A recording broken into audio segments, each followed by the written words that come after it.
primer lugar, gracias a los que habéis venido, a aquellos que estéis siguiendo en streaming, también buenos días. Mi nombre es Joaquín Alfaro García y pues nada, voy a hacer una pequeña charla, taller, un poco sobre el manejo de la cámara. Como he dicho, mi nombre es Joaquín Alfaro, podéis encontrarme a través de mi página web y redes sociales como Facebook y Twitter. Soy uno de los administradores de Notambulos.org, que el año pasado hicimos una charla sobre fotografía nocturna y actualmente pues soy presidente de la Asociación Fotográfica de Novelda. Cualquier duda, cualquier cosita me podéis escribir a info@jalfaro.com o cursos. Comentaros el tema de la salida que se va a realizar, ¿vale? Lo realizaremos este viernes a partir de las 10 de la mañana, ¿vale? O sea, aquellos interesados que queráis venir, ¿vale? Mandáis un correo a cursos@jalfaro.com con vuestro nombre y vuestro teléfono y demás, y quedaremos aquí en la universidad. Haremos unos pequeños ejercicios, ¿vale? Simplemente eso. Y nada, vamos a pasar un poquito ya a ver, ya digo, es una charla sencilla, ¿vale? Sobre manejo de la cámara, pero sí que como no conozco cuál es vuestro nivel ni nada, pues voy a empezar con un pequeño repaso. Todo el mundo tendrá una cámara parecida a esta, una reflex, o la idea de este taller es trabajar con una reflex, tipo como la que lleva mi compañero, de cara a que yo pueda manejar todos los controles de velocidad, diafragma, ISO, todo ese tipo de cositas que vamos a ir viendo poco a poco. Para quien no tenga mucha idea, pues vamos a ver un poco rápidamente las partes de una cámara. Rápidamente, un objetivo. Ese objetivo tiene un anillo de enfoque, que va a ser cuando enfoque de forma manual. Un anillo de zoom. En caso de que sea un objetivo de focal variable, voy a poder cambiar ese zoom. Un botón de previsualización de profundidad de campo. Luego veremos esos conceptos de profundidad de campo a ver qué son. Un botón que me ayuda a liberar el objetivo. Un conmutador entre autofocus y manual focus. Un dial de modos, que es el que me va a permitir pues, cambiar entre los distintos modos que trae la cámara. Una zapata para flash. Me estoy basando en el modelo de una cámara reflex que posea zapata para flash. Si hablamos de cámaras compactas, la gran mayoría de cámaras no va a tener conexión para flash. Lo digo para que igual tenemos una cámara compacta que tiene controles manuales, pero no va a tener zapata para flash. Un disparador. En la parte de detrás, ¿qué tenemos? Pues tengo la pantalla, que me va a ser la referencia a la hora de visualizar imágenes, entrar en los menús y demás. La empuñadura y el visor. Fijaros que en este tipo de cámaras, al poseer visor, lo que vamos a hacer es, normalmente, trabajaremos mirando a través de él. No es como en las compactas o los móviles que trabajaremos mirando a través de la pantalla.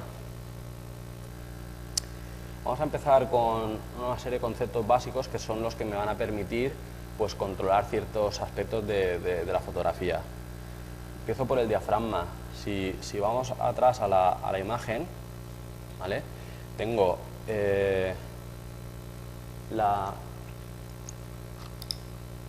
luz entraría a través del objetivo y se va a encontrar con un diafragma, ¿vale? Que va a ser este va a ser el camino que dirija la luz hacia el sensor, ¿vale? Entonces, el diafragma se trata de un dispositivo en forma de aspas que se asemeja al ojo humano, ¿vale?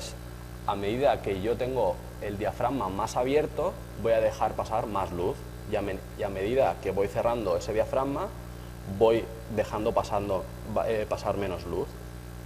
Esto luego va a tener unas características que veremos luego con el tema de la profundidad de campo. Por otro lado, tengo el obturador. El obturador son unas cortinillas que van a dejar pasar más tiempo la luz o menos tiempo. Si antes tenía el diafragma que era un agujerito, esto van a ser como unas persianas que van a dejar pasar más tiempo o menos tiempo la luz. Fijaros que tenemos una serie de velocidades, velocidades más rápidas, velocidades más lentas y una velocidad B o bulb, que si alguno de vosotros estuvisteis el año pasado en la charla de fotografía nocturna de noctámbulos, es la que se suele utilizar para hacer fotografía nocturna. ¿Por qué? Porque me permite tener el obturador abierto mientras yo así lo desee. Con esta posición en B o bulb, mientras yo pulse el disparador, voy a tener el obturador abierto, o con la ayuda de un mando o disparador voy a dejarlo abierto. Fijaros en esta serie de velocidades a partir de las cuales yo voy a tener dificultad de obtener fotografías nítidas. ¿Qué quiere decir esto? Que yo cuando dispare, si bajo de esa velocidad y no tengo buen pulso, cualquier movimiento que yo imprima en la cámara al disparar va a transmitirse a la cámara y por tanto va a aparecerme una fotografía movida. ¿Sí? Estos conceptos quedan claros, ¿verdad? Son sencillos. Dentro, avanzando en cuanto al objetivo, podemos hablar del sistema de enfoque, que el sistema de enfoque es el encargado pues, de acercar o alejar las lentes para conseguir una nitidez en el objeto. Este puede ser manual o autofocus. Manual, voy a enfocar yo a mano y a través del visor veré si está enfocado o no. Y autofocus va a ser la cámara que mediante contraste enfoque el objeto. Vamos a ver que dentro de los distintos autofocus tenemos varios casos. Fijaros, yo tengo una F foto a foto, hablo de Canon, en Nikon no sé exactamente cómo se llama, pero tiene que ser algo parecido. El AF foto foto lo que hace es que cada vez que yo aprieto la mitad del botón, pip, pip, enfoca, pip, pip, enfoca. ¿Vale? Por otro lado tengo el iServo. El iServo es un sistema de autofocus que lo que me hace es seguir a un objeto en movimiento. Yo enfoco a ese sujeto y si ese sujeto aparece moviéndose, va a ser capaz de seguir el movimiento de ese objeto y ir reenfocando. ¿Sí? Imaginaros, por ejemplo, que estoy haciendo fotos a una carrera de coches. Viene un coche hacia mí y la distancia va a ir variando. Yo puedo coger e ir siguiéndolo con el autofocus. ¿Sí? Por otro lado tengo AF, iFoco, que lo que va a hacer es conmutar entre uno y otro. En caso de que yo tenga un sujeto o un objeto que está parado, pip, pip, me lo va a enfocar, pero en caso de que yo lo tenga enfocado y ese sujeto empiece a moverse, va a conmutar al otro autofocus, ¿vale? Cambiaría al iServo. ¿Sí? ¿Para qué me puede servir cada uno y para qué me puede servir cada uno? Pues el primer caso sería una fotografía normal. Voy por la calle, le hago una foto a un monumento, pues perfectamente con el AF foto-foto. El iServo, condiciones de deportes, que hemos estado hablando. El AF iFoco, ¿para qué me puede servir? Imaginaros, los que tengáis familia, primos, gente pequeñita, pues si yo quiero hacer una foto a un niño que se está moviendo, a una mascota que está comiendo y luego puede salir corriendo, pues perfectamente me puede servir para conmutar entre uno y otro. Dentro de los sistemas de enfoque, cuando yo mire por el visor, yo voy a poder seleccionar cada uno de esos puntos. ¿Por qué puedo seleccionar un punto? O puedo seleccionar, depende del modelo de cámara, puedo seleccionar o una cruz o todos los puntos, o que la cámara sea la que determine qué punto escoger. Porque depende de donde tenga yo el objeto, me puede interesar más siempre mantener el punto de enfoque en una zona. ¿Sí? Dentro de los puntos, si os fijáis, aparece uno central que es más grande. ¿Por qué es más grande? Porque es más sensible. Siempre que nos encontremos en condiciones de luz, como puede ser a lo mejor esta sala, que tengamos una condición de luz bajita, me puede interesar trabajar con con el punto central, que va a ser el que más sensibilidad me dé, y en relación al contraste con la imagen me pueda permitir enfocar más rápidamente. ¿Hasta aquí todo claro? Vamos a ver los objetivos y la clasificación. Ya hemos hablado de los tres sistemas fundamentales. Tenemos el sistema de enfoque, el obturador y el diafragma. Vamos a ver cómo clasificamos a los objetivos. Los objetivos se pueden clasificar en cuanto a distancia focal y el ángulo de visión o ángulo de cobertura.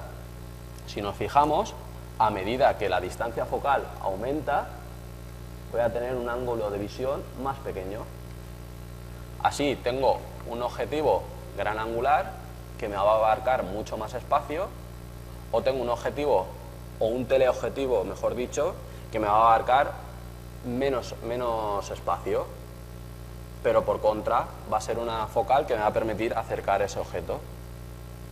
Vamos a verlos. Tengo un objetivo, un 17-40, si nos fijamos aquí, 17-40, va a ser la focal más corta por debajo y la focal más larga que pueda alcanzar ese objetivo. Estoy hablando de un objetivo gran angular, ¿sí? Normalmente este tipo de objetivo se suele utilizar en fotografías de paisaje, ¿sí? Fotografía de arquitectura, fotografía donde necesita abarcar grandes espacios. Por otro lado, tengo un objetivo todoterreno, que podría ser un 24-70, 24-105, ¿vale? Fijaros que no estoy hablando todavía de profundidad de campo ni nada. Estamos clasificando pues, los objetivos en función de lo que pueden hacer en cada momento. Este podría ser un objetivo que me permite abarcar arquitectura o paisaje hasta cierto punto y me permite abarcar un poquito más. Podría ser un objetivo pues, perfectamente para ir de viaje, que me pueda servir casi para todo. Luego pasamos a un objetivo que sería un teleobjetivo. Estamos ya hablando a partir de los 70 milímetros, 70 a 200 milímetros. Es un objetivo que me permite estar más alejado de la acción, de las personas. Y, por tanto, pues, también es más voluminoso y caro. Un super teleobjetivo son los objetivos que habréis visto en Fórmula 1, fútbol, ¿vale? En las bandas normalmente están ese tipo de objetivos. Y luego podemos ver objetivos más específicos. Un objetivo ojo de pez, que si conocéis un poco cómo trabaja un ojo de pez, va a deformar la imagen, va a bombarla, ¿sí? Fijaros que en este caso es un 8 milímetros. Esto puede abarcar hasta 180 grados, en algunos casos un poquito más. O sea, puedes estar haciendo la foto y prácticamente que te salgan los pies, ¿sí? Por otro lado, tenemos un objetivo descentrable, un objetivo que es muy específico y que se utiliza sobre todo en fotografía de arquitectura. ¿Qué es lo que hace este objetivo? Permite bascular, ¿vale? Si esto es la cámara, permite bascular hacia arriba o hacia abajo o hacia los lados, permite bascular ese objetivo. ¿De cara a qué? A conseguir que si yo estoy haciendo fotografía de un edificio que tiene las líneas rectas, no me fuguen, ¿vale? Os habréis fijado que cuando hacéis fotografía de un edificio y tenéis que agacharos un poquito para que os entre todo, las líneas van a fugar. Con este tipo de objetivos lo que se consigue es que esas líneas no fuguen, se queden totalmente rectas. Ya digo, es un objetivo muy específico y muy caro, sobre todo lo utiliza gente que se dedique mucho al tema de la fotografía de arquitectura. Para un uso común no es muy recomendable. Y luego, por último, tenemos lo que son objetivos macro, objetivos que me permiten un acercamiento 1 a 1, objetivos que me permiten unas magnitudes de los objetos pequeños mucho más grandes, me permiten enfocar a distancias más pequeñitas. Todo lo que los demás objetivos tienen una distancia de trabajo de en torno a 30 a 50 centímetros y a partir de los teles bastante más, estos objetivos me permiten enfocar a distancias más cerca. ¿Qué consigo con ellos? Pues lo que he comentado antes, factores de multiplicación 1 a 1. ¿Sí? Vamos a verlo un poquito en imágenes, qué es lo que hace cada cosa. Fijaros, un ojo de pez, imaginaros, para el que no conozca, esto es, por si alguno habéis estado, esto es la explanada del castillo de Novelda, pues alguno la conoce. Aquí abarca casi unos 180 grados. Fijaros qué es lo que ha pasado aquí con la torre. Se ha abombado un poco. Vamos a ver qué pasa con una lente de 24 milímetros. Fijaros ya el recorte que ha hecho. Si paso a 50 milímetros, si paso a 105 milímetros, a 200 y a 400 milímetros. ¿Vale? Fijaros, desde aquí, todo está hecho desde la misma posición de la cámara con trípode. Fijaros cómo ha cambiado la cosa. ¿Vale? Ya simplemente con objetivos. Que me podéis preguntar, oye, pero yo sé que hay gente que tiene un objetivo, un 18-200, perfecto. Ese objetivo te va a abarcar desde la parte del paisaje, te va a abarcar hasta los 200 milímetros. ¿Qué conseguimos? Pues cubrir todo el rango de focales. ¿Cuál es el problema? El problema es que esos objetivos no son muy luminosos. ¿Qué quiere decir con que sean luminosos? Si me vuelvo al concepto del diafragma, no me van a permitir trabajar a diafragmas muy abiertos. Seguramente más de 6,3, que es un diafragma más o menos medio, no me van a dejar trabajar. Con lo que en condiciones de poca iluminación voy a tener problemas. Entonces, conceptos. Si yo trabajo con un objetivo o un teleobjetivo que es constante en su rango de diafragmas, en su rango de focales, perdón, es decir, yo puedo trabajar a 2,8 de diafragma en 70 milímetros o en 200 milímetros, yo puedo trabajar con poca iluminación a lo largo de todo el rango. ¿Por qué? Porque ese diafragma va a ser constante. ¿Qué pasa? Eso encarece los objetivos y la construcción de los objetivos. ¿Vale? Por eso, cualquier duda a lo mejor que tengáis a la hora de, oye, me quiero comprar tal, un objetivo, no tengáis reparos y lo comentamos. Vamos a ver el tema de la profundidad de campo. Vimos que el diafragma, a medida que yo abro el diafragma, me entra más luz. Pero vamos a ver también cómo ese diafragma y la focal, o las distancias focales que hemos estado hablando antes, van a influir en la profundidad de campo. ¿Qué es la profundidad de campo? Es la distancia que hay entre el punto nítido o enfocado más cercano al objetivo y el punto más lejano del objetivo enfocado. ¿Qué quiere decir eso? Quiere decir esta zona que hay en rojo. Si yo enfoco de aquí hasta donde está David con la cámara, voy a tener por delante de él 1/3 de esa distancia enfocada y 2/3 por detrás de esa distancia enfocada. Fijaros, tengo entre la cámara y el objeto una distancia. Imaginaos, tengo 9 metros entre la cámara y el objeto. Pues voy a tener por delante 3 metros y por detrás 6 metros. ¿Sí? Dentro de lo que es el eje óptico. Vamos a ver cómo influye esa profundidad de campo, cómo la puedo hacer o más grande o más pequeña. ¿Sí? Vamos a verlo. Fijaros, va a depender de 3 factores. Por un lado, el diafragma. ¿Qué va a pasar con ese diafragma? A medida que yo abra el diafragma, dejo pasar más luz, voy a disminuir esa profundidad de campo. ¿Vale? Es uno de los factores. Y al contrario, a medida que yo voy a cerrar el diafragma, voy a conseguir una profundidad de campo más grande. ¿Para qué me puede servir esto? Imaginar, yo quiero hacer un retrato y detrás tengo una pared con grafitis que yo no quiero que esos grafitis sean legibles. ¿Cómo puedo hacer? Yo puedo coger y tener una profundidad de campo pequeña. ¿Cómo lo consigo? Abro el diafragma lo más que pueda. ¿Vale?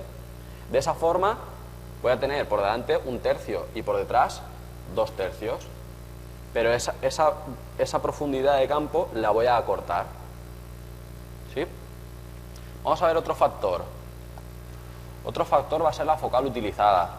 Y es decir, cuanto más corta sea la focal, es decir, cuanto más angular sea la focal, más tirando a paisajes sea la focal, la profundidad de campo va a ser mayor. Y al contrario, cuanto más larga sea la focal, menor profundidad de campo voy a tener. ¿Sí? ¿Estos conceptos se entienden? Y ahora tenemos otro, que es la distancia al sujeto. Cuanto más me acerque a ese sujeto, menor profundidad de campo voy a tener. Y cuanto más me aleje, mayor profundidad de campo voy a tener. Entonces, vamos a mezclar todos los conceptos. Vuelvo al retrato ese que decía.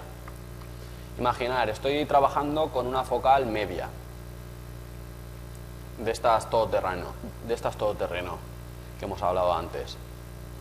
Quiero coger y quiero desenfocar el fondo. Vale, abro el diafragma. Todavía es legible. ¿Qué puedo hacer? Aumentar la focal. Que todavía no es suficiente, puedo acercarme al objeto.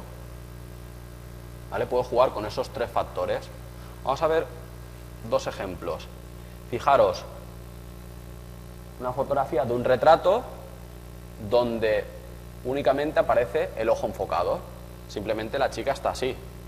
Fijaros la distancia que hay entre la mano y el ojo. ¿Cómo se ha conseguido eso? Se ha conseguido con un objetivo que permite abrir el diafragma hasta 1,8 y enfocado solo al ojo. ¿Sí?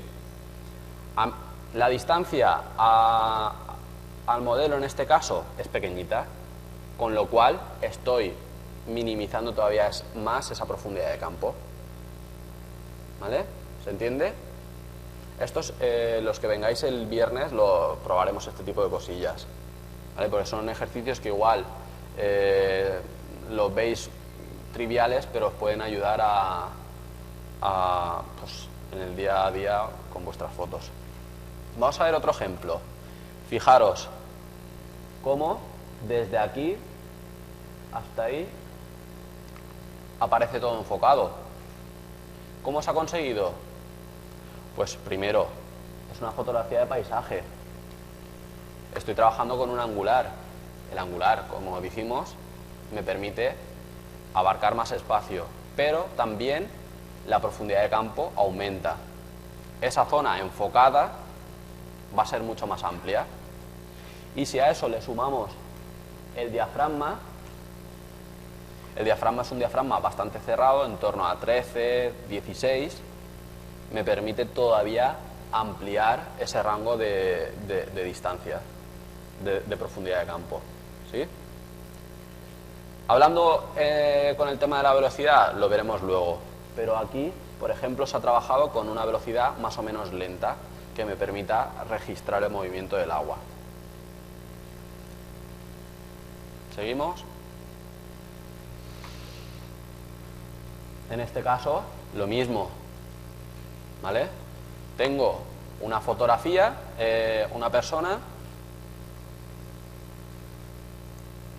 que está mostrando su DNI. Yo solo quiero fijar la atención en ese DNI, pero sí que me interesa lo que hay detrás, ¿vale? Me interesa un poco que se vislumbre qué es lo que hay detrás. ¿Cómo lo consigo? Más o menos como hemos hecho antes con la fotografía de la chica. Trabajo con unas aperturas grandes para conseguir desenfocar el segundo plano. Por otro lado, fijaros, la fotografía tiene desde los pies hasta la cara de la chica enfocado. ¿Cómo lo consigo? Trabajando con diafragmas abiertos. ¿Cómo he conseguido esa distorsión de las piernas que parecen como más largas? Lo consigo con el angular. Si yo si os fijáis en las fotografías de conciertos, que normalmente estás bajo del escenario y estás trabajando a lo mejor con un angular, el del concierto parece que tenga las piernas más grandes y parece más alto de lo que es, ¿vale? Pues en este caso es lo mismo, consigo esa distorsión de las piernas. Normalmente en fotografía de moda o en fotografía de retratos, si lo que quiero es estilizar un poco la figura de las personas, normalmente se trabaja con un punto de vista un pelín más bajo. ¿Para qué? Para conseguir ese estilizamiento. Vamos a ver más cosas. Hemos hablado de la profundidad de campo, que tiene que ver con el diafragma. Vamos a ver con la velocidad de obturación, qué es lo que puedo conseguir yo con ella. ¿Os acordáis que la velocidad de obturación estaba gobernada por el obturador, que eran las cortinillas esas que abríamos más tiempo o más o menos tiempo? Me va a permitir dos cosas fundamentales, y una es o bien congelar el movimiento a través de una velocidad rápida de una persona que salta, lo puedo cazar en el aire, o puedo registrar el movimiento. Si vemos las fotos del agua, veis que aparecen las olas un poco movidas. ¿Cómo se consigue eso? Bajando la velocidad. En fotografía nocturna, ¿cómo se conseguía registrar las trazas de estrella? Bajando todavía más la velocidad. ¿Cómo la bajábamos? La bajábamos a velocidad B o bull, que es mientras yo tengo el diafragma abierto, el obturador abierto, está entrándome la luz, ¿sí? Y pueden ser exposiciones o fotografías que duren 4, 5, 10 minutos, ¿vale? Voy a tener una serie de casos especiales que me van a permitir, pues, hacer distintas cositas. Vamos a ver, el barrido. El barrido va a ser un movimiento de cámara que siga a un objeto. ¿Qué consigo con eso? Consigo que entre la cámara y el objeto no va a haber movimiento. Donde va a haber movimiento va a ser detrás, en el fondo. ¿Qué obtengo con eso? Obtengo que el objeto va a estar nítido, puesto que voy a estar barriendo a la misma velocidad que el objeto, y el fondo me va a aparecer movido. Esto es lo que hacen normalmente los que se dedican a fotografía deportiva en circuitos. ¿Qué pasa? Si la moto pasa a una distancia bastante considerable, la velocidad que imprime no es muy alta en relación a mi posición. Puede estar pasando súper rápido, pero yo lo puedo seguir así, ¿vale? ¿Qué consigo con eso? Que la parte de detrás y la parte de delante hay mucho mayor movimiento. Esa parte va a aparecer desenfocada. Luego lo vemos con unos ejemplos. Movimientos de cámara sobre un sujeto inmóvil. Por ejemplo, David, acércame la cámara un segundito.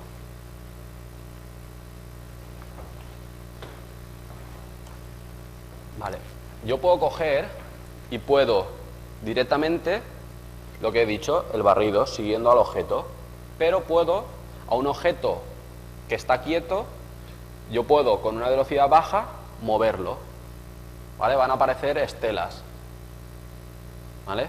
Por hacer algo a lo mejor creativo. O puedo hacer un movimiento de zoom, es decir, mientras yo estoy haciéndole la foto al objeto, puedo variar la focal, si tengo una velocidad suficiente para hacerlo. ¿Qué voy a conseguir con eso? Ahora veremos unos ejemplos. Fuegos artificiales, rayos o largas exposiciones como en fotografía nocturna. Lo que he comentado antes, mientras yo deje abierto el obturador, la luz va a estar entrando, ¿sí?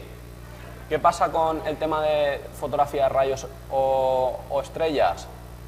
Yo planto mi cámara con el trípode, importantísimo, si no, recordad lo que pasaba cuando empezábamos a bajar de un 1/15 de segundo, pues que me pueden aparecer las fotos movidas. Si yo coloco la cámara en trípode, tengo un disparador que yo no toco la cámara, acciono la cámara y la dejo en modo B, todo lo que aparezca de luz se irá sumando. Si yo consigo registrar un rayo que hace, ¿no?, corto la exposición, es decir, cierro el obturador y voy a tener ese rayo cazado en la película o en el sensor. Esto es para probar. Vamos a ver distintos casos. Fijaros, velocidad de obturación alta, ¿verdad? Quiero conseguir congelar el movimiento de este patinador. Fijaros, esta fotografía se ha hecho con ojo de pez. Fijaros que se ve la rampa o la pista, o sea, estoy muy abajo de él y él pasa por encima. Necesito una velocidad muy alta de obturación para congelar el movimiento. ¿Por qué? Porque la velocidad entre él y yo es muy alta, no es como en el caso de la fotografía deportiva de motos, que pasan más lejos y la velocidad entre el sujeto y yo aparentemente es más lenta, por mucho que vaya a 200 por hora, ¿vale? Vemos este caso, fotografía de un Fórmula 1, ¿vale? Esto es en Cheste, no sé si alguno habéis ido a ver entrenamientos, pero vamos, pasan rápido. ¿Cómo se consigue que el fondo aparezca desenfocado o movido? Se consigue haciendo un barrido. Aquí en este caso la dificultad era muy alta y os puedo decir que de unas 2000 fotos salieron decentes 20 o 30, era que pasaban por delante de nosotros, de la recta de boxes, o sea, pasan muy rápido en relación a nosotros. Entonces, el barrido hay que hacerlo muy rápido y disparar, ¿vale? ¿Se entiende el concepto un poco del barrido? Es seguir al objeto, disparo y sigo un poco el movimiento de la cámara. Y por otro lado, una velocidad de obturación lenta que me permita registrar el movimiento del agua, que me permita registrar el movimiento de las olas. Si la dejo más tiempo, ¿qué va a pasar con esas olas? Se va a crear una neblina y va a aparecer al final como si fuera una piscina totalmente planita. Luego creo que tengo algún ejemplo. Fijaros, lo que os comentaba de hacer un cambio de focal mientras hago la fotografía. Esta fotografía está realizada con trípode y mientras dura la fotografía, que pueden ser 5 segundos, lo que yo hago es cambiar la focal directamente, cambio de zoom, y lo que consigo es desplazar esas líneas. ¿Por qué la de en medio no se mueve? Porque la dejé un pelín más de tiempo y porque está centrada, ¿vale? Si no, a lo mejor aparecerían como dobles imágenes. Esto es cuestión de probar, son cosas que son muy divertidas y que no es ahí difícil. Ya hablamos de fotografía nocturna, vuelvo a lo mismo, yo dejo la cámara en el trípode y hago que pase un coche y que siga todo el movimiento ese. Consigo registrar todas las luces delanteras, son estas, son unos antiniebla lo más bajito posible, y las traseras estas. Más aparte, este árbol y este árbol están iluminados con linterna. Para hacer esta fotografía a lo mejor estuvimos 6 minutos. 6 minutos donde se ilumina los árboles y demás, y pasa el coche hacia arriba, ¿vale? Esto evidentemente hay que hacerlo entre varias personas, por lo menos 3. Oye, tú iluminas con la linterna, tú cortas la cámara, tú tal, tú pasas con el coche, ¿vale? Ese tipo de cosas de trabajo en equipo que hay que hacer. ¿Hasta aquí se entiende todo? Si hay cualquier duda, hay un micro por ahí, ¿vale? Así también yo descanso un poquito. Vamos a ver, hemos hablado de profundidad de campo, hemos hablado de diafragma, hemos hablado de velocidad, pero no hemos hablado de cómo tener una fotografía correctamente expuesta. Correctamente expuesta significa que no esté ni pasada de luz, ni que le falte luz, que tenga la luz correcta, pero que además si quiero que esté nítida, si quiero que esté con una profundidad de campo que yo busque, si quiero que registre movimiento, etcétera, etcétera, etcétera. Vamos a ver que tengo tres casos que yo tengo que conseguir solventar. Tengo lo que sería una fotografía subexpuesta, expuesta y sobreexpuesta. ¿Cómo veo eso? ¿Tenéis todos reflex, los de aquí? ¿Sí? ¿Sí? Si os habéis fijado, cuando trabajáis en manual o trabajáis en algún modo semi-manual o semiautomático, veréis por el visor que podéis pues dejar el dial este de aquí pues hacia una parte o hacia otra. ¿Cómo se consigue esto? Vamos a ver un poco el concepto de diafragma y velocidad aplicado a un grifo. Imaginar, yo tengo un grifo que lo abro gota a gota. ¿Cuánto voy a tardar en llenar un vaso? Más tiempo. El grifo abierto son el obturador. El tiempo que yo lo deje va a ser el obturador. Y la cantidad de agua o el caudal de agua que salga va a ser el diafragma. ¿Se entiende? Por ejemplo, yo puedo llenar un vaso de agua abriéndolo a tope muy poco tiempo.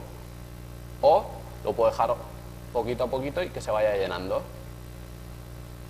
¿Vale? Puedo buscar el equilibrio entre uno y otro. Y eso es lo que dice esta gráfica. Esta gráfica dice que si yo tengo un diafragma abierto, para conseguir una exposición determinada, pues voy a tener una velocidad determinada menor. ¿Sí? ¿Se entiende el concepto este? Entonces, en relación a lo que yo vaya buscando, si quiero conseguir más profundidad de campo, es decir, yo quiero un F11, por ejemplo, pues yo voy a mirar por mi visor y mi visor me va a decir, si a F11 vas a necesitar una velocidad X para que esté correctamente expuesta. ¿Qué va a pasar ahí? Que igual esa velocidad es muy lenta y me obliga a trabajar con trípode. ¿Vale? Ese tipo de cosas son las que voy a tener en cuenta si trabajo manual. Si trabajo en automático, disparo y que sea lo que el chino que programó la cámara quiera. ¿Se ha entendido este concepto? No me quiero meter a lo mejor demasiado mucho porque esto es para verlo a lo mejor en el día de la práctica. Entonces, la exposición, ¿qué voy a hacer? Voy a fijar un parámetro u otro, es decir, voy a fijar o bien la velocidad o bien el diafragma. ¿Para qué? Para, en función de que si quiero poca profundidad de campo, mucha profundidad de campo, registrar la velocidad, congelar el movimiento, tengo que fijar uno de los dos parámetros. Es decir, quiero poca profundidad de campo, vale, fijo el diafragma y tengo que calcular la velocidad para que me dé una fotografía correctamente expuesta. Que por otro lado quiero mucha profundidad de campo, fijo el diafragma, calculo la velocidad. O al revés, quiero coger y quiero congelar el movimiento de un ciclista que va a pasar por ahí corriendo. Pues voy a adecuar la velocidad en torno a 1 partido de 320, eso es ir probando, porque depende la velocidad del móvil, pues va a ser más alta o más baja la velocidad de obturación que necesitéis para congelar. Entonces, si yo quiero congelar a ese ciclista, coloco una velocidad más o menos alta, en torno a 320, 400, por ahí, depende de lo rápido que vaya, y necesito calcular el diafragma para que me dé una exposición correcta. ¿Una duda? Espera un segundo. Y así descanso.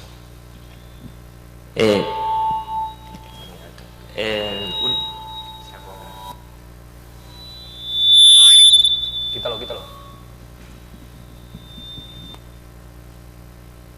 Bueno, dímelo a mí. ¿Lo has cortado? ¿Lo has cortado tú?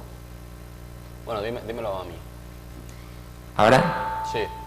Bueno, solamente como estás refiriéndote continuamente a una exposición correcta, no me ha quedado muy claro ¿qué sería una exposición correcta? Ahora lo vemos con el tema del histograma, ¿vale?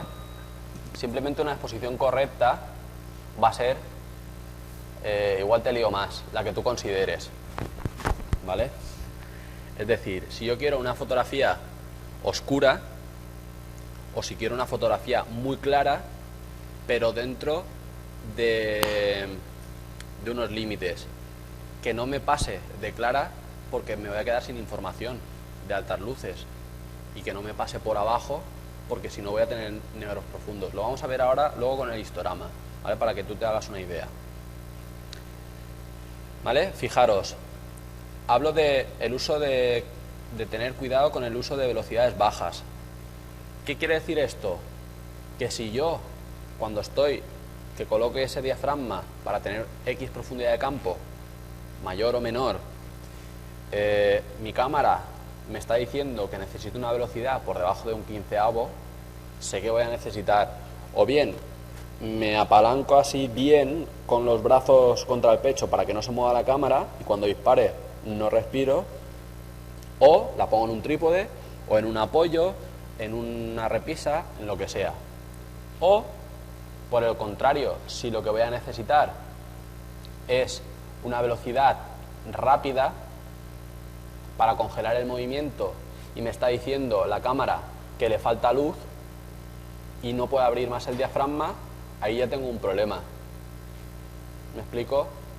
En condiciones normales no vamos a tener ningún problema para hacer prácticamente lo que queramos, pero cuando ya nos vayamos de las velocidades o diafragmas del confort, por así decir, ya voy a tener que jugar con los dos parámetros, ¿sí? Si ya estoy en condiciones de baja iluminación, pues voy a tener que jugar con unos parámetros. Si estoy en condiciones de mucha iluminación, pues voy a tener que jugar con otros. Por ejemplo, imaginaros, me voy a la nieve, hay mucha luz, necesito trabajar con diafragmas altos para restar esa luz que entra, pero también necesito subir la velocidad para compensar.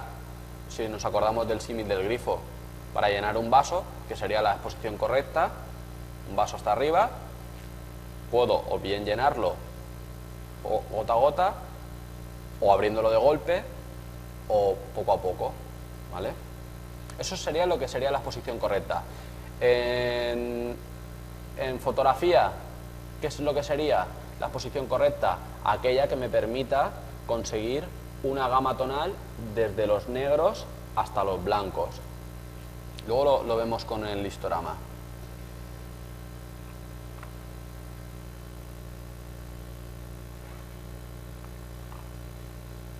¿Qué es el histograma?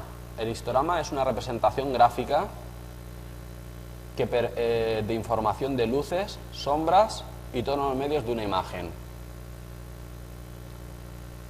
Fijaros, esta imagen, su histograma es este. Vamos a ver un poco, a destripar el histograma de esta imagen. Esta parte corresponde a la información de tonos oscuros o negros, esta parte de aquí. Y esta parte corresponde a las zonas de altas luces. Y por tanto, la zona del medio va a corresponder a los tonos medios de la imagen. Vamos a verlo. Fijaros, vamos a empezar por las zonas negras. Las zonas negras o más oscuras podrían ser esto, las ruedas, toda esta parte, va a corresponder a esta parte. Los negros profundos, que serán esta zona de aquí, ¿vale? O negros más oscuros, ¿vale? Va a ser esta parte de aquí, esta rayita que se ve. Vamos a ver la información de luz. La información de luz puede estar aquí en las líneas, en los reflejos. Va a corresponder a esta parte. ¿Ves que hay una rayita que sube hacia arriba? Aquí, en principio. Esa rayita lo que me está diciendo es que hay zonas que están quemadas, es decir, se han salido ya la información. ¿Por qué se han salido la información? Pueden ser estos reflejos, que aquí ya no habría información, solo sería un blanco prácticamente puro, que es esta parte. Y el resto de esta montañita, que son los tonos medios, tirando más claritos, sería pues toda esta parte del asfalto. ¿Se entiende el concepto? Entonces, volviendo a lo que tú me decías, ¿qué es la exposición? Pues dependiendo qué tipo de escena yo tenga, pues esta montañita se va a desplazar más hacia la derecha o hacia la izquierda, pero voy a tener que ser capaz de meterla dentro de unos márgenes, que son los márgenes del histograma. Si yo esa montañita me la llevara fuera, hacia la derecha, me aparecería una fotografía totalmente blanca o totalmente quemada. Por el contrario, si la fotografía su histograma viniera todo hacia la izquierda, aparecería oscura. ¿Vale? Entonces, si yo me encuentro en la situación de nieve, ¿cómo será el histograma? Pues tirará a la parte clarita del histograma, ¿verdad? O sea, toda la montaña de información estará por aquí. ¿Que no tengo negros porque es un paisaje totalmente nevado? Voy a tener toda esta parte prácticamente sin información. Hay cámaras, sobre todo las compactas, que me permiten ver un histograma en vivo de la imagen. Es decir, yo puedo estar midiendo una escena y esa escena estar viendo su histograma en vivo. Y a medida que yo voy cambiando los parámetros de la cámara, bien sea la velocidad, bien sea el diafragma, ese histograma irá cambiando. O hacia la derecha, si estoy cambiando la velocidad más lenta o abriendo el diafragma hacia la derecha, o al contrario, hacia la izquierda. ¿Vale? ¿Por qué es interesante cumplir esto del diafragma? Porque cuando yo me salgo de los topes, de los extremos, o bien hacia el negro o bien hacia el blanco, voy a perder información, cuando a mí me interesa tener la máxima información posible. ¿Por qué? Porque cuando yo trabaje en Photoshop, trabaje en otros programas, trabaje en lo que sea, voy a tener más capacidad de movimiento o de trabajar esa imagen sin degradarla. No sé qué estudiáis vosotros, si sois de aquí. ¿Tú qué estudias? Ah, eres profesor. ¿De? Pues entonces, te suena, ¿no? El histograma te suena. Entonces, volviendo al histograma, y como te suena el histograma, pues cuando haces un cartel o haces una imagen, o si hacemos el histograma de esa imagen, de las fotos que tenemos aquí, ¿cómo va a ser ese histograma? Va a tender toda la imagen, todo el histograma hacia la izquierda. ¿Sí? Recapitulando, vemos este es el mismo histograma de la fotografía anterior. Tengo la parte de zona de sombras, la parte de zona de altas luces y la parte de tonos medios. ¿Sí? ¿Cuál va a ser el histograma de una imagen que tenga un alto contraste? ¿Qué quiere decir un alto contraste? Que tenga zonas de mucha luz y zonas de mucha sombra. ¿Cómo va a ser? Pues voy a tener dos montañitas, ¿verdad? Voy a tener una montañita aquí de la zona de sombras y una zona de luces. Y en medio no voy a tener nada, prácticamente. ¿Por qué? Porque esos tonos no están. Tengo solo las zonas claras y las zonas oscuras. Y chimpún. ¿Sí? Entonces, volviendo al tema de la exposición, yo voy a tener que ser capaz de, dependiendo del tipo de escena que tenga delante, de no pasarme con la cantidad de luz ni quedarme corto con la cantidad de luz. Luego cuando los que vengáis a la práctica veremos cómo se queda una fotografía quemada, cómo se queda una fotografía que le falte luz y cómo vamos a corregirlo. ¿Sí? ¿Sigo? ¿Hacia adelante? ¿Verdad? ¿Sí? ¿O qué? Pero nos podemos encontrar, ¿eh? Vale. A ver, igual voy un poco rápido, pero como el tiempo es el que tenemos, tampoco puedo pararme demasiado. Pero el día de la práctica, los que vengáis, lo vemos, lo trasteamos, lo probamos y demás. ¿Vale? Vamos a ver, fijaros, el histograma de esta imagen. ¿Cómo es el histograma de esta imagen? Toda la información aparece en la zona de oscuros. Pues esto es lo que tenemos. ¿Qué pasa con el histograma? Aquí hay zonas que ya están fuera del rango. Quiere decir que son zonas de negro puro. Por otro lado, una fotografía donde la mayor parte de información está en los blancos. Fijaros el histograma que pasa. Tengo la mayor parte de información en los tonos medios, que son los que conforman la chica, y esta parte va a ser esta zona del suelo, las luces y demás. ¿Se entiende ahora mejor el concepto del histograma? ¿Sí? ¿De verdad? ¿Sigo? Vale.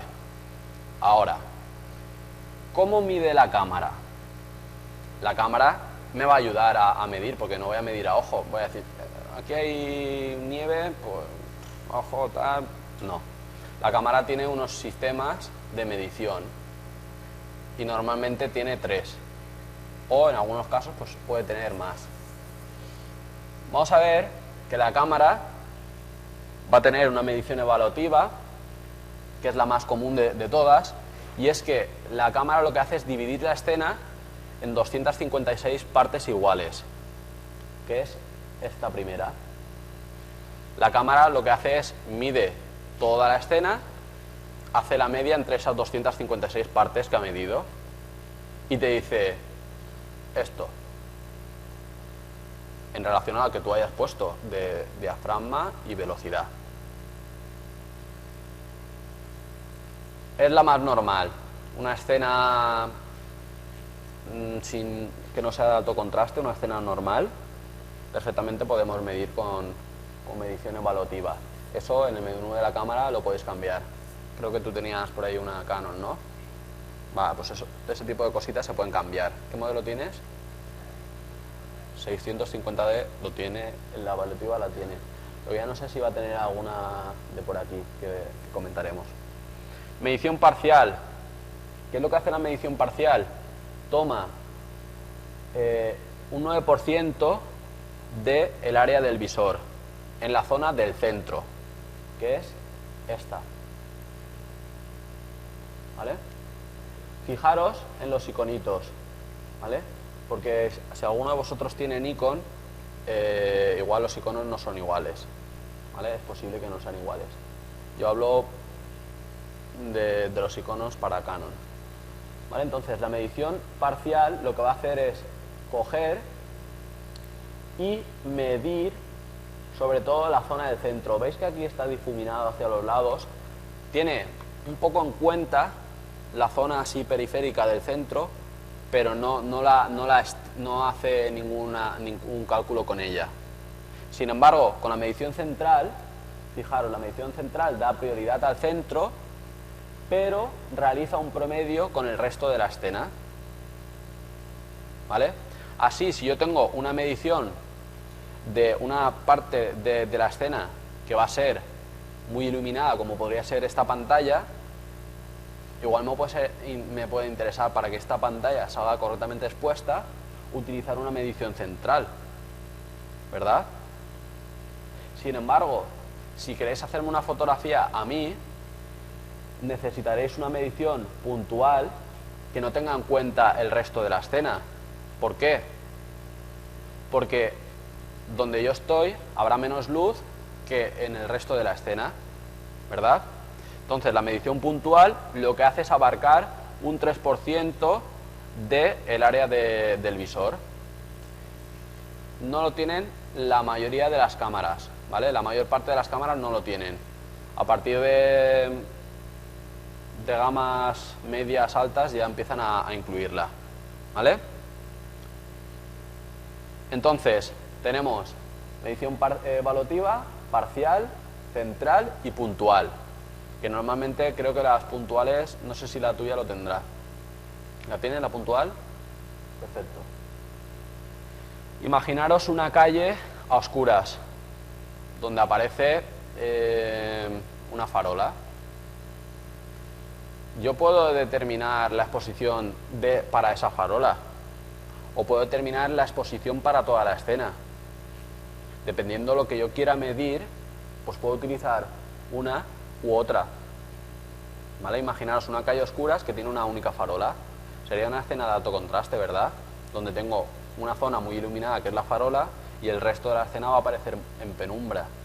Entonces, la cámara, depende de lo que yo le diga, en evaluativa va a hacer una medición, va a decir, en esta zona tengo mucha luz, en esta tengo poca, pum, hago una media para que todo esté correcto. Normalmente la parte de luz la dejará fuera y aparecerá quemada para que el resto de la escena pueda entrar en el histograma. ¿Se entiende el concepto, más o menos? ¿Puedo seguir hacia adelante? ¿Sí? Fijaros cómo en un concierto, por ejemplo, ¿cuál es el problema? Que tengo luces que están cambiando, pero que están iluminando siempre ¿a quién? Al cantante, ¿verdad? En este caso, fijaros, el resto de la escena es oscuro, es más oscuro que el cantante. ¿Cómo se suele trabajar? Se suele trabajar con una medición central o una medición puntual. Puntual quizás sea demasiado cerrada, ¿vale? Pero con una medición central al cantante. ¿Os acordáis que hablábamos del punto central del enfoque que era más sensible? Pues en este caso puede ser interesante. ¿Por qué? Porque si estoy siguiendo al cantante y se está moviendo por el escenario y en algunos momentos puede tener mucha luz y en otros poca, me interesa que ese punto sea lo más sensible para poder tenerlo enfocado. Por otro lado, bueno, vamos a hablar un poco de este tipo de fotografía. Para que conozca un poco a Mika en el escenario o en un concierto, pues sabrá que es un cantante que se mueve mucho. Entonces, ¿qué necesito? Necesito, por un lado, que velocidad de obturación más o menos rápida para congelar el movimiento del cantante. Pero, ¿qué problema tengo en los conciertos? Que tengo poca luz. ¿Cómo tengo que trabajar? Con diafragmas abiertos. ¿Sí? Tengo que jugar con esos dos parámetros para jugar entre tener un diafragma más o menos abierto que me permita registrar la cantidad de luz y por otro lado con una velocidad que me permita tener una exposición correcta pero que además me congele el movimiento del cantante. O puedo esperarme a que cuando él se vaya moviendo yo puedo ir siguiendo al objeto, al cantante, y en cuanto se pare, que hace así, disparar, ¿verdad?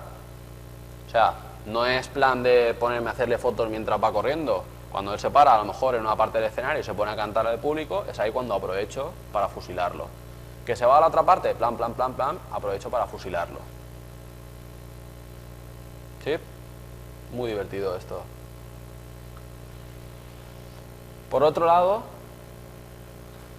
tengo una fotografía que tiene mucho contraste. Tengo una luz pequeñita de una ventana que entra y que me está iluminando la cara del chico. ¿Qué pasaría si yo hago una medición evaluativa de la imagen? Me va a hacer una media entre lo que está iluminado y lo que está oscuro y entonces ya no registraría ese contraste. ¿Por qué? Porque me va a medir entre esto y va a decirme una media y para que el resto de la escena sea correcta. O sea, esto me lo va prácticamente a despreciar para que el resto de la imagen, que es más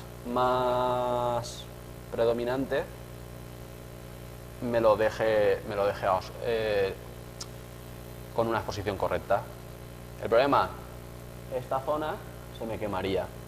La zona de la cara, que es la que me interesa a mí, que esté iluminada, me la quemaría. Es decir, se saldría del histograma. Ahí en el proyector no se aprecia del todo bien, pero aquí en pantalla toda esta zona tiene detalle. De hecho, por aquí hay unos tirantes que se ven por aquí. No sé si desde ahí se aprecia. No se aprecia mucho, ¿verdad? Porque hay mucho contraste. Pero ya digo, en este caso se hizo la fotografía trabajando con una medición puntual. ¿Dónde? Aquí, a esta zona. ¿Vale? medimos a ese trocito de la imagen con la cámara en puntual y discrimino el resto de la escena. ¿Por qué? Porque sé que me va a entrar algo de información de esta parte. ¿Vale? ¿Sigo? Vamos a ver otra. En este caso veo una fotografía donde tengo el sol ahí de contra, ¿vale? Que me está entrando por aquí. ¿Cómo se consigue esa escena? Yo tengo que ser muy cuidadoso midiendo. Mido aquí, mido en la cara y me aseguro de que la cara tenga una exposición correcta. Y me da igual que la parte de detrás esté quemada, lo que me interesa es la cara. ¿Vale? Me interesa que la cara esté correctamente expuesta y la parte de detrás la discrimino. Hago la medición en puntual. En este caso se hizo con medición con fotómetro de mano. En vez de medir con la cámara, tenemos un aparatito que lo pongo delante de la cámara, lo habréis visto alguna vez, que cojo y mido delante de la cámara y tengo una medición de la zona que quiero registrar. ¿Vale?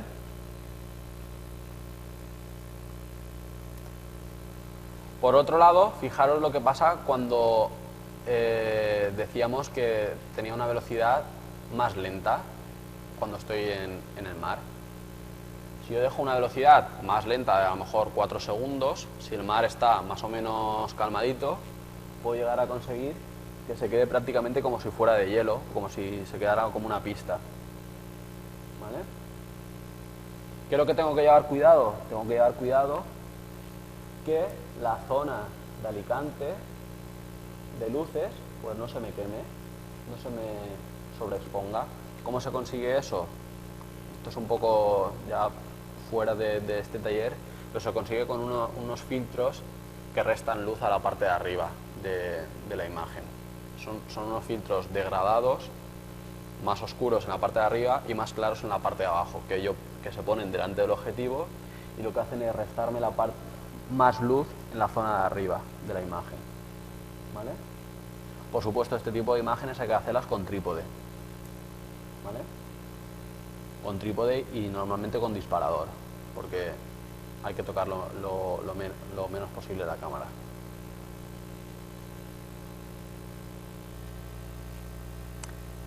Y si no teníamos poco con el diafragma, la velocidad y tal, y la profundidad de campo y no sé qué, que quiero coger el retrato y quiero el fondo desenfocarlo y no sé qué, pero me falta velocidad y porque me sale movido y tal, metemos el ISO. Que el ISO, por así decirlo y explicarlo así un poco de forma coloquial, sería como el volumen de una radio, al que yo tengo una musiquita bajita y voy a subirle el volumen. El ISO lo que me va a conseguir es tener una ganancia de la señal. Pero claro, esto no es infinito. Sabemos que voy a trabajar normalmente con un ISO nominal, que va a ser en torno a 100, 200 en algunas cámaras. 200 ISO va a ser 100, 200 ISO va a ser el ISO normal. Y a medida que yo aumente el ISO, mi cámara va a ser más sensible, es decir, voy a tener más ganancia. Por otro lado, si bajo el ISO, mi cámara va a ser menos sensible. ¿Qué quiere decir esto? ¿O cómo se traduce esto?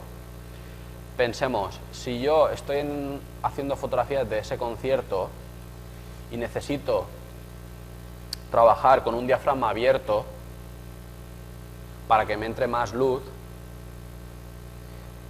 pero si yo mido con la cámara me va a decir, oye, necesitas una velocidad más baja para poder trabajar y que tengas una exposición correcta. ¿Pero cuál es el problema? Yo no puedo a lo mejor hacer una fotografía de 1 segundo en un concierto. ¿Por qué? Porque el cantante me va a parecer movido. ¿Cómo lo consigo? Subo el ISO, ¿vale? Subo la sensibilidad, es decir, En vez de estar trabajando a una velocidad más lenta, si yo subo el ISO, puedo seguir manteniendo ese diafragma, pero puedo aumentar la velocidad, porque mi cámara es más sensible, puede registrar más información.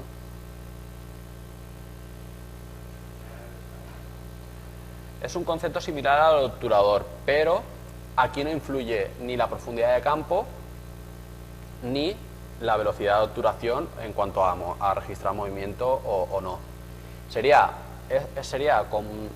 como has dicho tú, parecido al obturador, ¿vale? Pero, ¿cómo lo explicaríamos? Ha sido un símil. Hablamos del grifo como el obturador y el diafragma.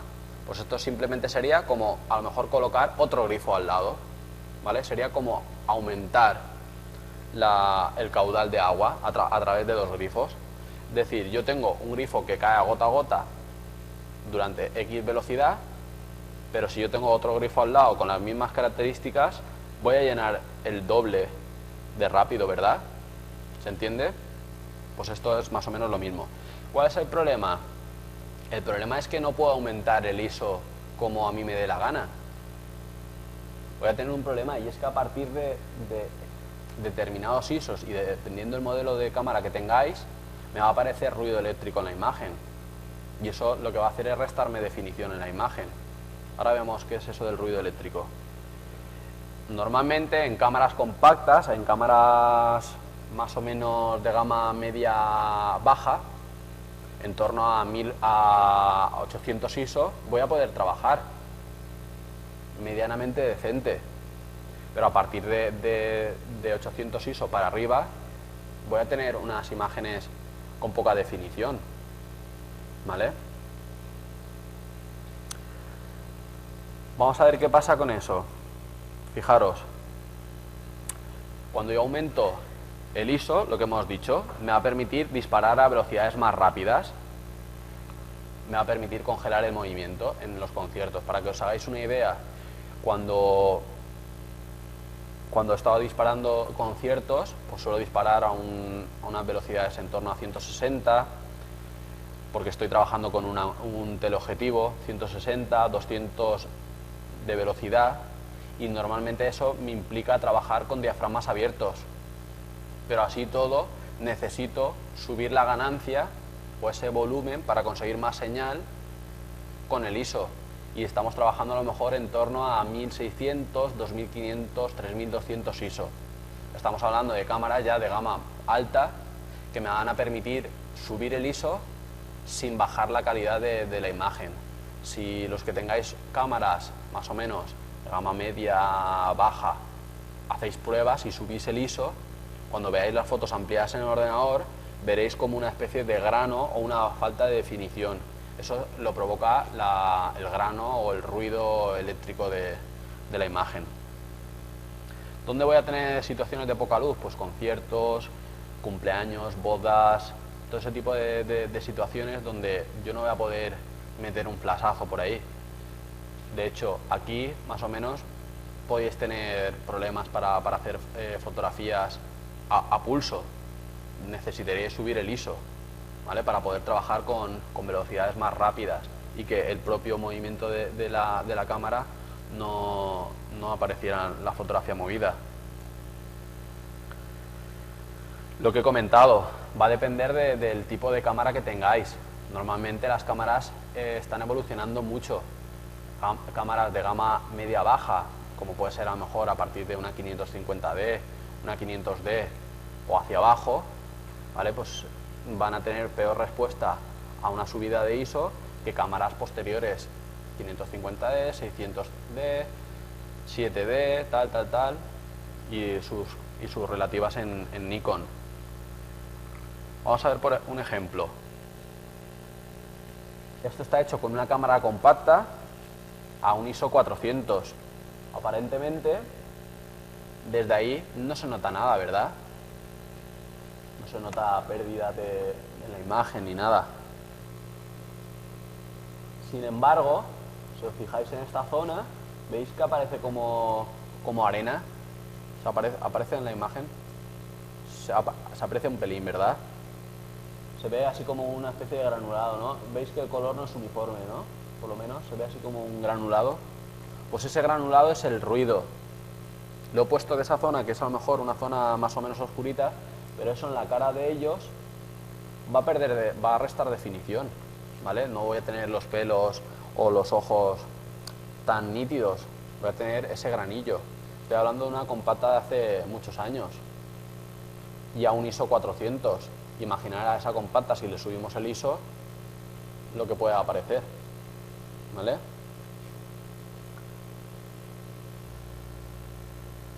Bien, hemos pasado ya en modo manual, ¿vale?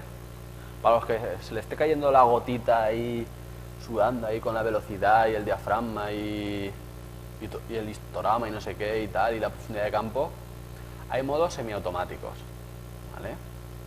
Que os van a permitir pues tener un poco más de soltura al principio o en determinadas ocasiones os va a permitir pues olvidaros un poco de algunos aspectos.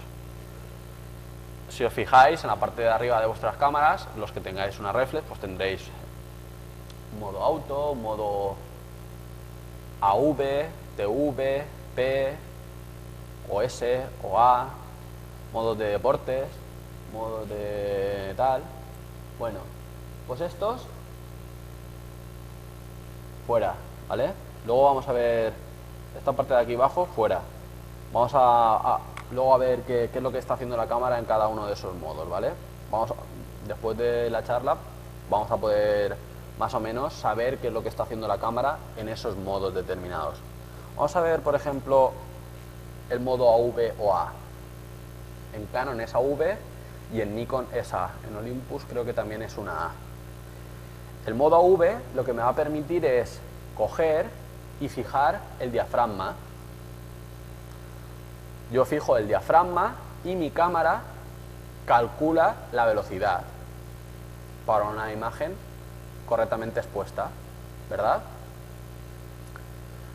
Por otro lado, tenemos el modo TV o S de shooter, que me permite fijar la velocidad y la cámara se va a encargar de calcularme el diafragma automáticamente.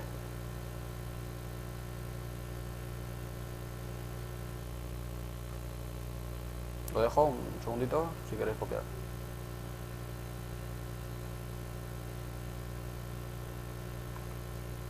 Esto está en el manual de la cámara, ¿eh?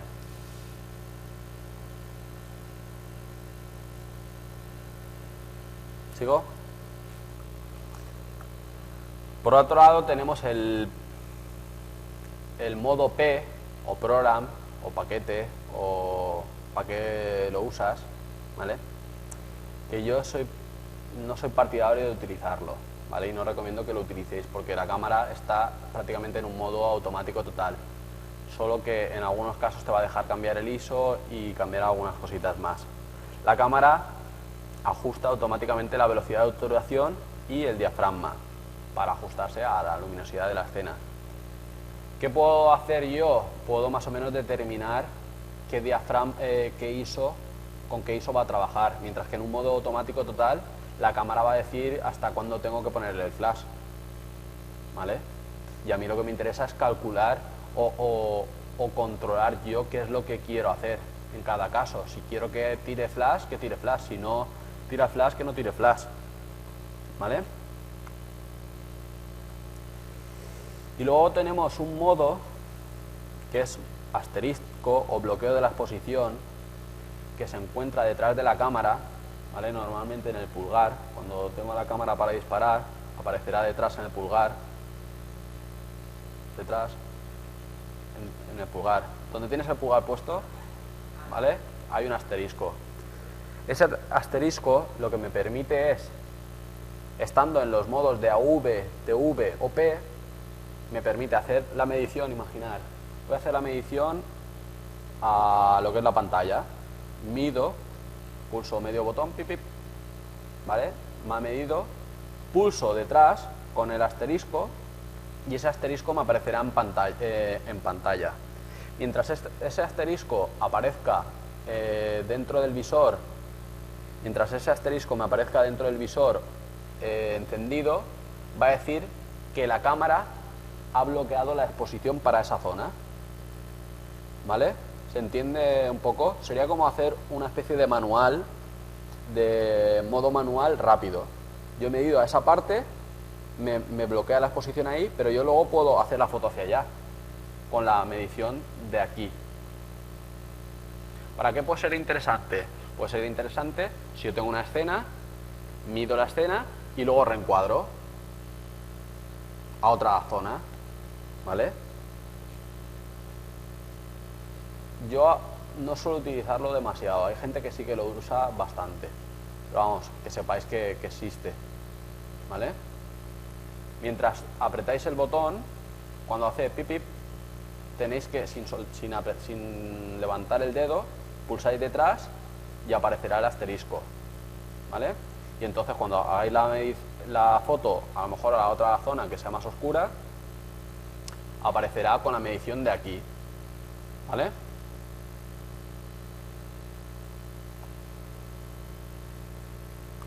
¿Qué pasa con el AV, el TV o la P? Tengo que saber qué es lo que pasa. Con el ISO, cuando yo calculo o estoy trabajando con AV, que recordemos que era fijar la abertura o el diafragma y la cámara calcula la velocidad, ¿qué es lo que pasa? Igual la cámara me calcula una velocidad de 1 segundo, pero yo no quiero esa velocidad. Tengo que estar pendiente de lo que ha calculado la cámara, porque igual me aparece movida la fotografía. ¿Cómo consigo corregir eso? Vale, yo he fijado esa velocidad, pero yo puedo subir el ISO para que la cámara tenga una mayor sensibilidad y me permita disparar a una velocidad más alta. ¿Se entiende el concepto este? O a los valores que calcula la cámara, imaginar, yo tengo fijada una velocidad y la cámara me está calculando un diafragma muy cerrado, ¿vale? Me está diciendo, oye, hay demasiada luz, con la velocidad que tienes y con el diafragma que tienes, todavía te sobra luz. ¿Cómo puedo hacerlo? Quitándole ISO.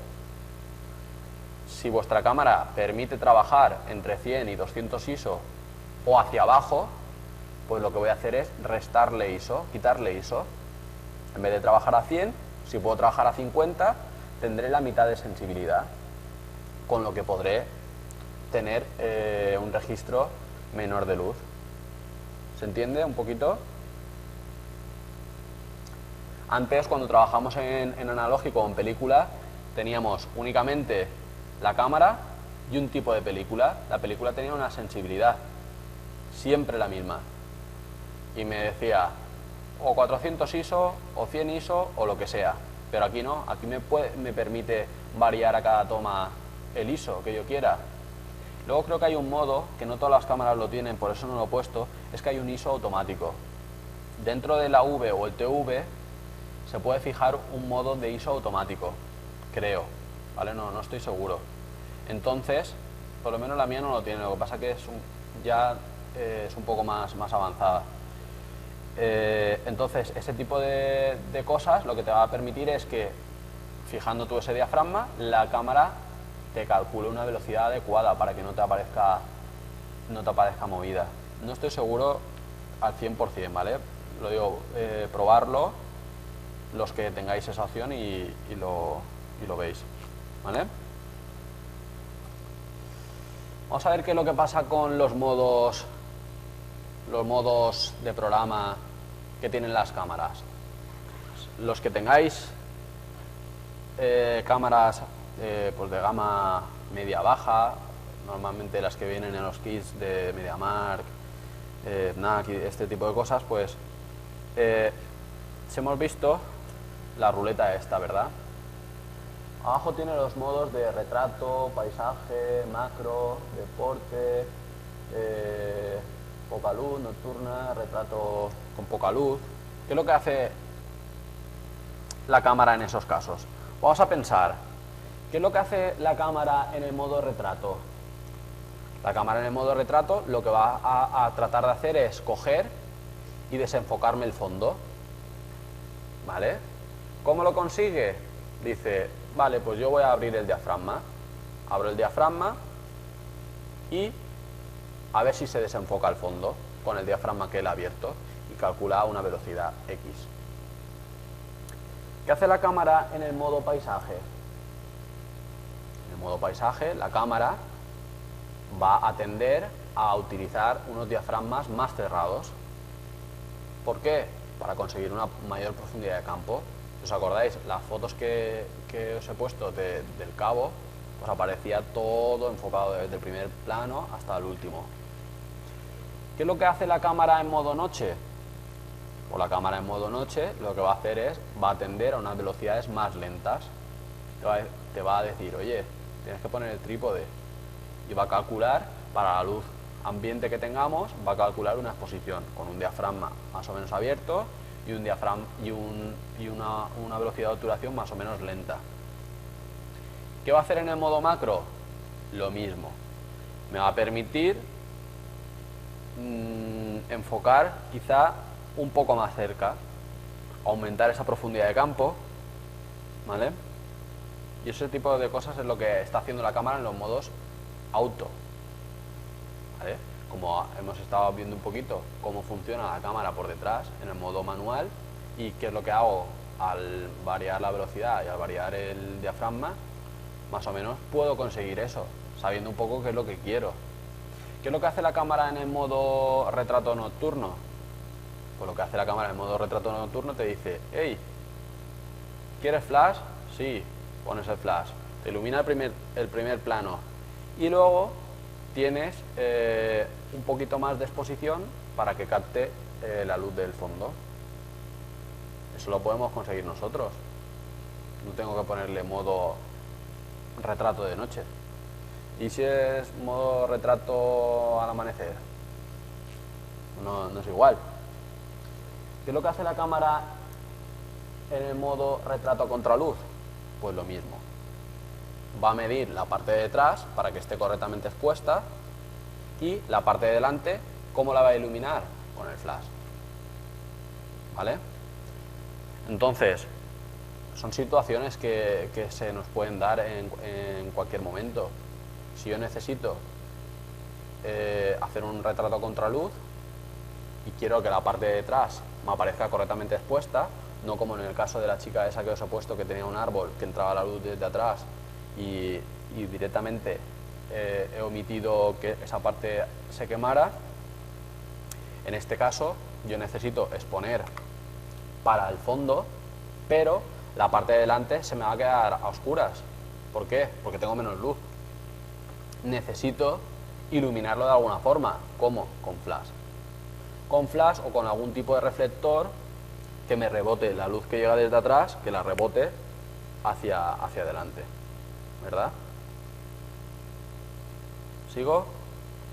Entonces, repetir conmigo. No usaré los modos... Es que lo que hay que hacer es soldar ahí el dial ahí en manual. ¿Vale?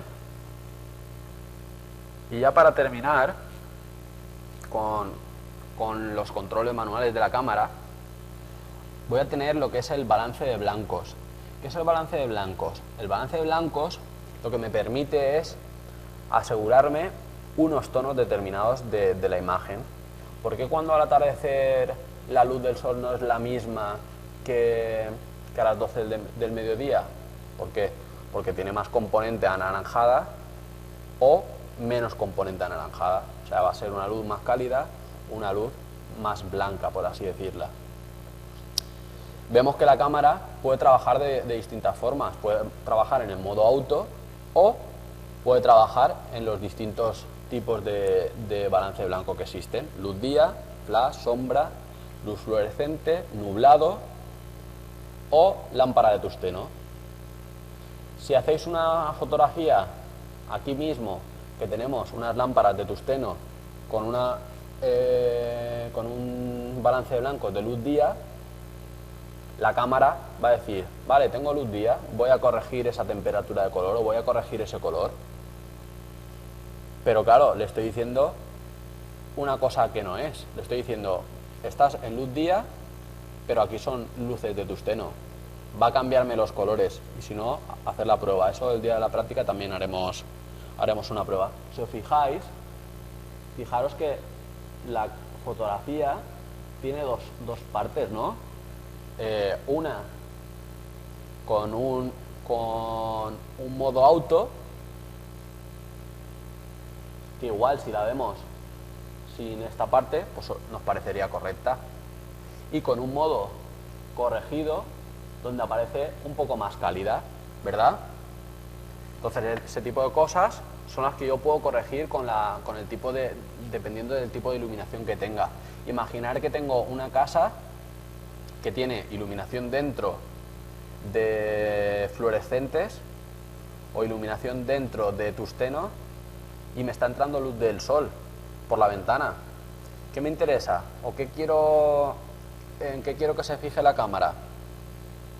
¿Cuál va a ser más predominante? ¿La luz del interior, del tungsteno? ¿O por el contrario, la luz que entra por la ventana? Yo puedo decidir qué es lo que quiero que mi cámara esté controlando, ¿vale? Por eso es lo que decía con esta charla de lo que es el taller de manejo de la cámara en manual. Si yo se lo dejo todo automático a la cámara va a hacer lo que ella quiera. Pero si yo, por el contrario, le digo, quiero esta velocidad, quiero este diafragma, quiero esta temperatura de color y quiero esta serie de parámetros, perfecto, ¿sí? También puedo utilizar el balance de blancos para un uso creativo. Es decir, yo puedo utilizar el balance de blancos para dar más calidez a una imagen o enfriar una imagen, ¿vale? Yo puedo tener una escena donde hacer más anaranjada la luz, más cálida, o por el contrario yo quiero tener una sensación de frío y llevarme la imagen a unos tonos más azulados que van a denotar más frío. ¿Cómo lo consigo? A través del balance de blancos, ¿vale? Cosas interesantes. Cuando yo trabajo en formato RAW, sí, he dicho RAW, formato RAW, que es un formato que usan la mayoría de cámaras reflex, yo voy a poder trabajar esa temperatura de color después. Pero si tengo mezcla de temperaturas de colores, si tengo una zona con luz día y una zona con luz de tungsteno, voy a tener que decir, vale, ¿qué necesito? ¿O qué quiero que mi cámara esté controlando? ¿La luz de tungsteno? Pues pongo luz de tungsteno. ¿Que quiero controlar la luz día? Pues pondré la luz día. Luego, en el programa podré variar un poquito la temperatura, pero la cámara, el programa lo que me va a variar es la temperatura de toda la escena, ¿vale? ¿Me explico un poquito? Entonces, interesante, los que no vayáis a trabajar en RAW, que trabajéis con vuestra cámara en formato JPG. Si yo voy de fiesta y me salgo un fin de semana donde todos son luces de farolas que son más o menos anaranjadas, si son luces de tungsteno, yo puedo coger y en vez de salir todos naranjas en las fotos y amarillos, si yo cojo la cámara y digo estoy trabajando con luz de tungsteno, los colores de la piel me van a parecer más reales, ¿vale? Si por el contrario estoy en la nieve y tengo luz día y tengo la cámara configurada en otro modo, me va a parecer totalmente distinto, ¿vale? O sea, con eso llevar cuidado.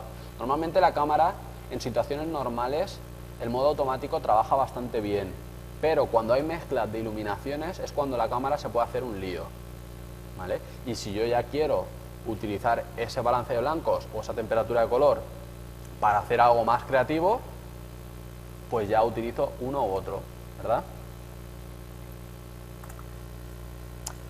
Interesante, ¿vale? Esto sí que es una cosa que la mayor parte de gente en los talleres que hago no tiene bien configurada la cámara. ¿Qué quiere decir tener bien configurada la cámara? Vamos a verlo. Cuando trabajamos, ¿vale? Voy a trabajar con el mínimo ISO que me permita la escena. ¿Qué quiere decir? Si lo normal es trabajar a ISO 100, que es el ISO nominal de la cámara, voy a trabajar con ese ISO. ¿Por qué? Porque voy a conseguir una imagen mucho más nítida y sin tener esos problemas que me puede generar un ISO elevado, ¿vale? De esa forma voy a evitar ruido en la imagen. Selecciono el formato RAW o en su defecto el JPG a la máxima calidad y mínima compresión. A ver, los que no hayáis oído hablar del RAW, yo os invito a que empecéis a disparar en RAW más JPG. ¿Por qué? Porque de esta forma, el día de mañana, si aprendéis un poquito a manejaros con el RAW y algunos programas de edición de RAW, podéis resolver algunos problemas que con un JPG serían más complicados. ¿Por qué JPG a la máxima compresión en caso de que no queráis usar el RAW y no tengáis una cámara que dispare en formato RAW? Porque si yo voy a editar ese archivo, lo voy a editar voy a tener menos problemas de edición y más margen de maniobra con un archivo grande con toda la información posible que no con un archivo más pequeñito, ¿sí? En caso de querer hacer ampliaciones y tener una buena resolución en la ampliación, es interesante ya partir de un archivo más grande, lo más grande posible. Ahora mismo las cámaras y las tarjetas de memoria son bastante asequibles, con lo que yo os invito a que empecéis a trabajar pues por lo menos en RAW más JPG. Importante, Adobe RGB en el perfil de salida de tu cámara, ¿vale? ¿Qué quiere decir esto? Normalmente los que enviamos fotografías al laboratorio, la mayor parte de laboratorios fotográficos trabajan con perfil RGB, ¿vale? Si yo voy a subir imágenes a internet o imágenes a lo mejor para imprenta, ya van a ser otros perfiles, pero no, normalmente es mejor trabajar en Adobe RGB y luego si quiero cambiar otro perfil ya en Photoshop puedo cambiarlo, ¿vale? Voy a tener la máxima información posible. Y para enviar a imprimir a laboratorios, Adobe RGB, a no ser que ellos os digan lo contrario. Si disparo en JPG, como en el JPG es más complicado cambiar el balance de blancos de la iluminación, me interesa decirle a la cámara qué tipo de iluminación tengo. Si tengo una iluminación de tungsteno, o si tengo una iluminación de fluorescente, o si tengo una iluminación de luz día. En RAW también es recomendable, pero voy a tener más margen de maniobra a la hora de editar. Voy a poder editar el RAW mucho más fácil. Voy a poder cambiar la temperatura de color o el balance de blancos mucho más fácil, ¿sí? Y por último, y más importante, que es lo que muchos no hacen, es leerse el manual de la cámara, ¿vale? Porque me encuentro que igual vosotros tenéis Canon y más o menos todas las Canon son iguales, pero hay gente que viene con Olympus, que vienen con Pentax, que vienen con Nikon, que vienen con vete tú a saber, y el problema es que no sabemos, los que damos cursos de fotografía no sabemos dónde están todas las cosas y tardamos un poquito más en descubrirlas.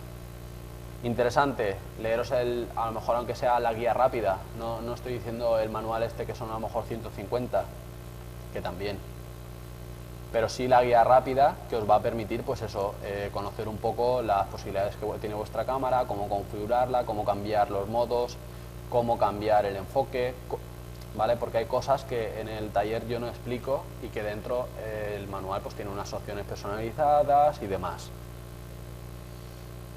Y para terminar, tengo unas 4 fotografías comentadas y una pequeña proyección. ¿Hay alguna duda o algo que queráis preguntar o algo que queráis preguntar para el viernes o demás? Vale. Dentro de estas fotografías comentadas, pues un poquito volvemos a lo mismo. Una fotografía de concierto, en este caso fue aquí en el Paraninfo de la universidad y tenía una luz muy puntual. pues yo necesitaba trabajar que me midiera la escena de él, la cara. Necesitaba trabajar como con una medición puntual, con un diafragma bastante abierto, con una velocidad más o menos en torno a 1.200 que me permita tener las imágenes lo más nítidas posibles y con un ISO bastante elevado.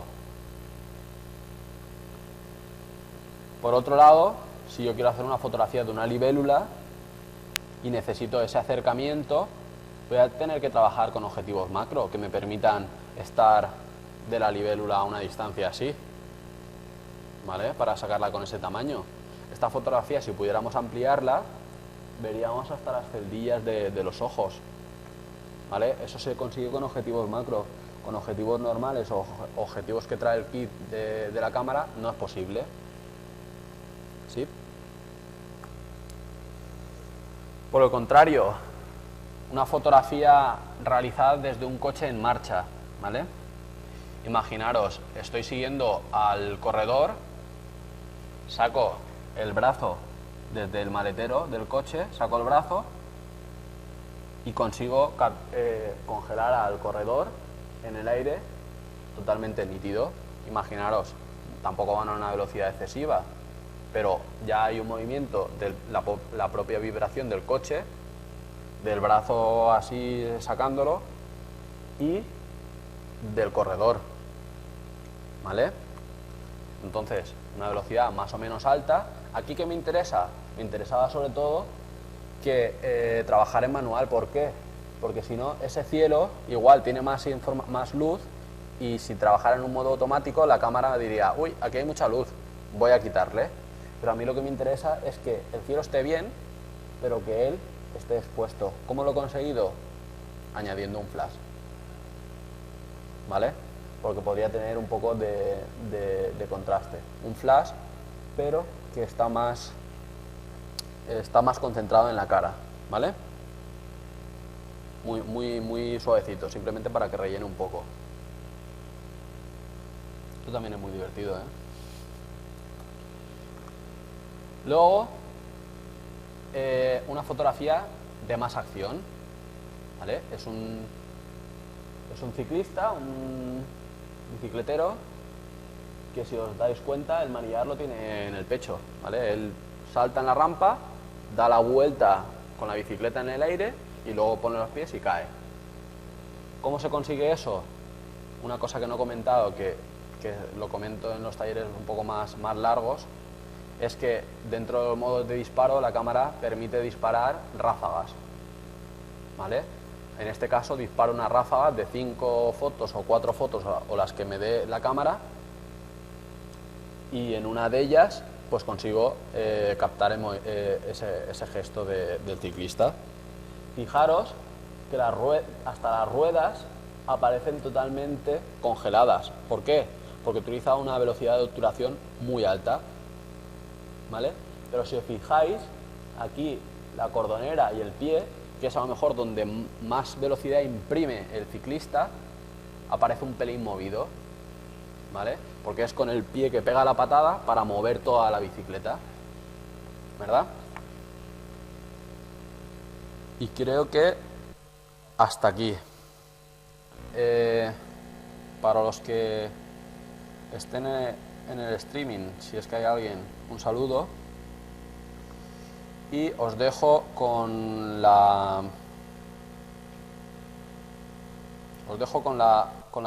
transparencia de mis datos de contacto. ¿Por qué dejo los datos de contacto? Para aquellos que quieran el viernes unirse a la salida fotográfica que haremos, va a ser más o menos 1 horita y media, 2 horas, y probamos lo que hemos estado hablando aquí. Quisiera que me enviarais un correo a cursos@jalfaro.com y entonces pues quedaremos en un sitio de aquí de la escuela para irnos por aquí y hacer unos ejercicios, ¿vale? Sí que es interesante y quiero que me mandéis el correo para saber un poco la gente que va a poder asistir, ¿vale? O la gente que va a asistir. Y si en caso de que seamos pocos o seamos demasiados, ¿vale? Pues quedar otro día en otro sitio o lo que sea. Pero mi intención es hacerla este viernes, ¿vale? Sobre esta hora también. Sí, ¿vale? Quien no pueda, pues igualmente que me escriba y me diga, oye, yo no puedo. Y luego más adelante, si yo hago un taller y hacemos una salida, no hay problema en que os vengáis y lo probamos, ¿vale?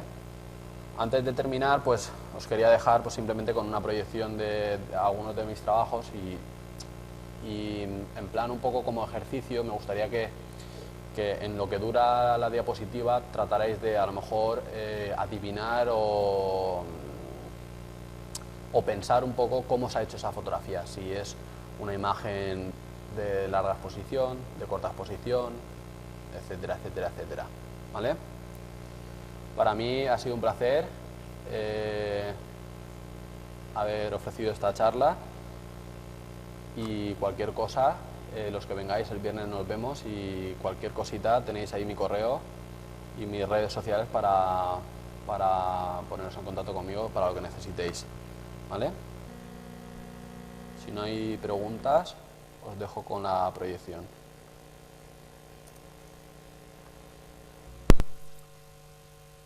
Carlos, ¿estamos preparados? ¿Sí?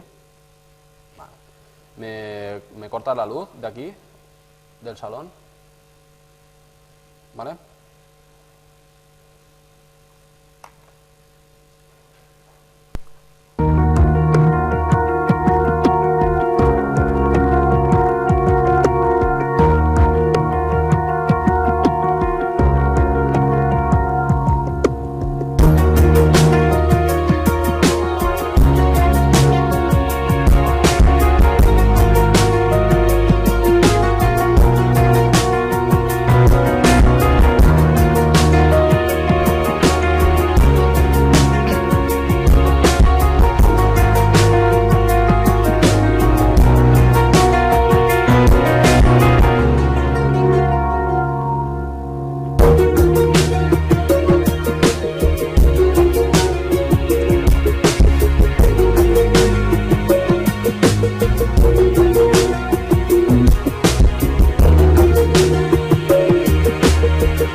pues hasta aquí.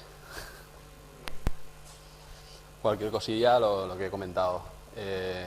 Tenéis el correo, la web, redes sociales y demás. ¿Vale? Gracias por haber venido y espero que no hayáis bostezado mucho. Cortar ya el streaming, ya, ¿eh?